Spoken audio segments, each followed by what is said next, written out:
How to push to GitHub using Codex. So the first thing you'll need to do is have the prerequisites installed, or the prerequisites, such as Git, and you have a GitHub account signed in. You should also have a GitHub repo created on GitHub. And you should be in a project directory, which is basically initialized.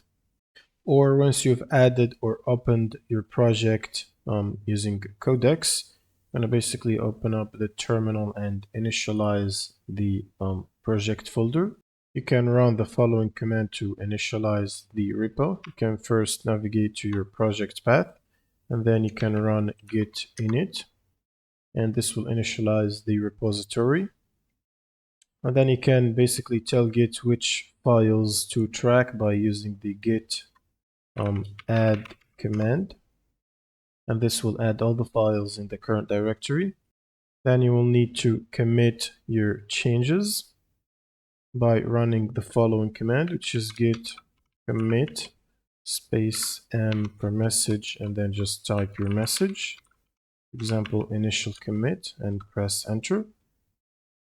And then you will need to link your local repo to the GitHub repo. So for example, if you've created a new repo, you want to basically copy the URL, or you can try to create a new empty repo, which will look like this. And then you should copy the URL from here, which is this one, and then go back to the Codex or the command line and run git space remote space add space origin and space, and then paste the URL of the newly created git repo. And once this is done, all you need to do is run the git push command. So it will be git space push space u space origin space main for the main branch, and press enter to push.